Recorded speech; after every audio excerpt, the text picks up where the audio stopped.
Baik, terima kasih atas waktu yang diberikan kepada kami. Kami dari kelompok 4 ingin mempresentasikan materi kami tentang siklus materi dalam suatu ekosistem.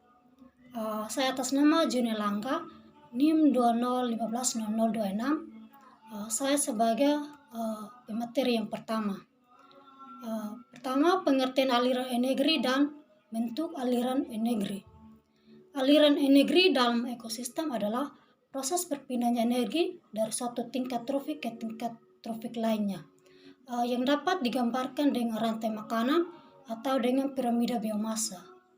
Organisme ekosistem dan seluruh biosfer memiliki sifat termodinamika untuk mampu menciptakan dan mampu mempertahankan tata tertib dalam tahapan tinggi atau keadaan entropi rendah untuk kekacauan atau jumlah energi yang tidak tersedia di dalam sistem.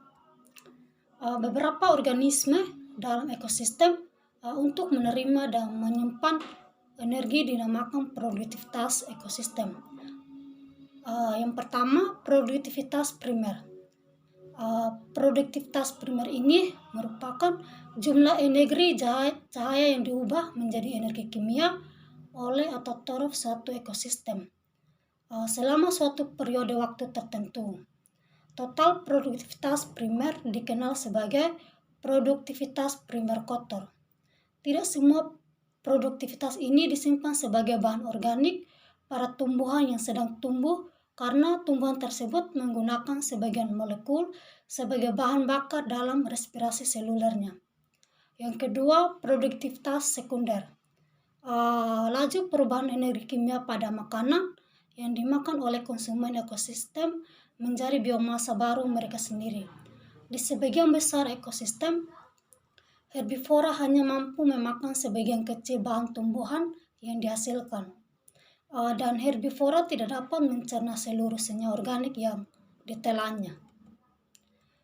Yang berikut rantai makanan. Rantai makanan dimulai dari organisme atau torf dengan mengubah energi cahaya dari matahari menjadi energi kimia.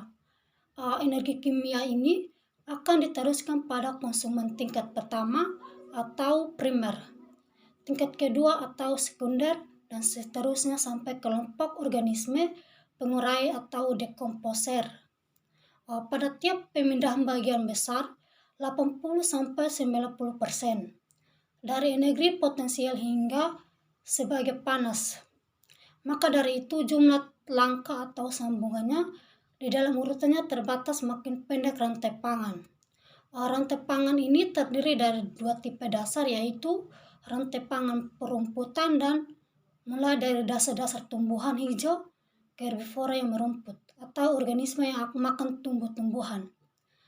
Dan terus karnivora ini atau pemakan binatang, rantai pangan sisa yang dimulai dari bahan-bahan mati ke mikroorganisme dan kemudian ke organisme yang makan sisa destrivora dan pemangsanya rumput sebagai produsen, tikus sebagai konsumen primer, ular sebagai konsumen sekunder, dan elang sebagai konsumen tersier. Perkenalkan, nama saya Maria Herlina Lunabito dengan NIM 20150028. Di sini saya akan melanjutkan materi tentang jaring-jaring makanan. Nah, jaring-jaring makanan ini merupakan peristiwa makan dan dimakan dengan urutan dan arah tertentu. Nah, pada peristiwa tersebut terjadi perpindahan energi dari produsen ke konsumen dan selanjutnya ke pengurai. Sedangkan jaring-jaring makanan merupakan sekumpulan rantai makanan yang saling berhubungan.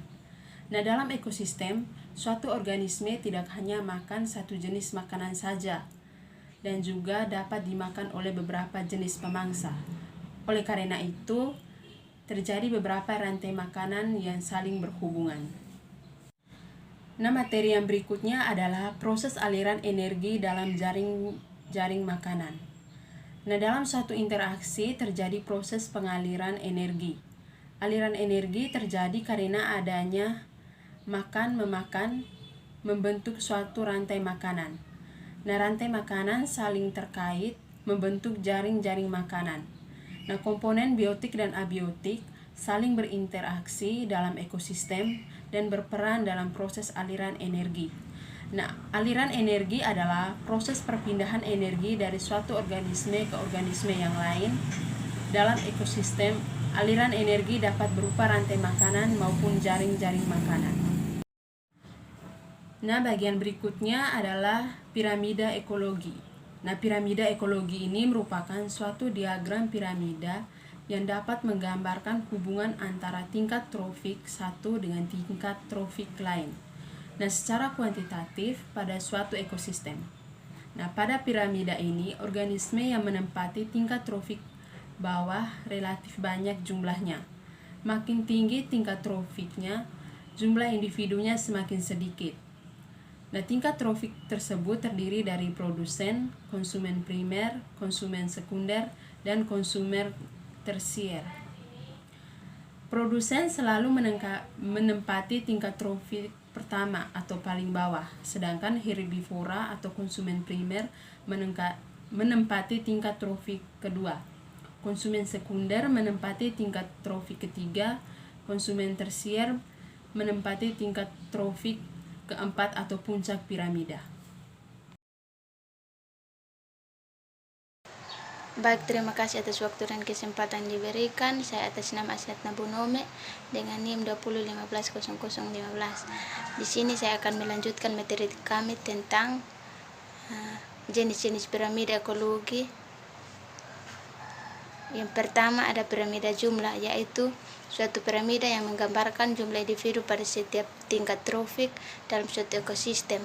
Yang kedua ada piramida energi, yang merupakan piramida yang terbaik karena dapat memberikan gambaran menyeluruh berkaitan dengan sifat-sifat fungsional suatu ekosistem. Yang berikut ada perbedaan aliran energi dan siklus materi. Aliran energi merupakan suatu interaksi antara organisme dengan lingkungan yang dapat terjadi karena adanya aliran energi. Proses aliran energi organisme terdapat terjadi karena adanya proses makanan dan dimakan. Siklus materi merupakan siklus perubahan dan perpindahan materi yang terjadi dalam suatu rantai makanan. Hewan, tumbuhan, batu, dan lain-lain tersusun oleh materi. Yang berikut siklus materi dalam ekosistem. Daur materi itu biasa disebut daur biokimia, atau adapun jenis-jenis daur biokimia sebagai berikut. Yang pertama, siklus air.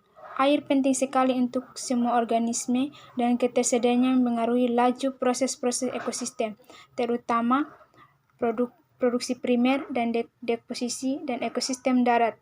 Air cair adalah fase fisik utama saat air digunakan. Walaupun beberapa organisme dapat menggunakan uap air, pembukaan air tanah dapat membatasi ketersediaan air untuk tumbuhan darat. Yang kedua, siklus nitrogen. Semua organisme memerlukan unsur nitrogen untuk pembentukan protein dan berbagai molekul organik esensial. Lainnya, sumber utama terbesar nitrogen adalah atmosfer yang terdiri dari 80% gas nitrogen. Sumber yang lain adalah tanah dan sedimen, danau, sungai, dan lautan atau nitrogen terlarut, serta biomasa organisme hidup. Yang ketiga, siklus fosfor. Siklus fosfor memerlukan fosfor sebagai penyusun utama asam nukleat, fosfolipid, dan ATP, serta molekul penyimpanan energi lainnya dan sebagai mineral penyusun tulang dan gigi. Bentuk anorganik fosfor yang paling penting adalah fosfor yang diabsorpsi dan digunakan oleh tumbuhan dalam sintesis senyawa-senyawa organik. Keempat, siklus karbon dan oksigen. Siklus karbon dan oksigen. Unsur karbon dalam atmosfer bentuk karbon dioksida atau CO2, sedangkan unsur oksigen dalam bentuk gas O2. Konsentrasi CO2 di atmosfer diperkirakan 0,03%. Karbon dioksida masuk ke dalam komponen biotik melalui organisme fototropon atau tumbuhan hijau dan chemotropon bakteri chemotropon dalam proses fotosintesis dan kemosintesis. Baik, sekian presentasi dari kami kelompok 4. Semoga bermanfaat bagi teman-teman yang lain. Sekian dan terima kasih.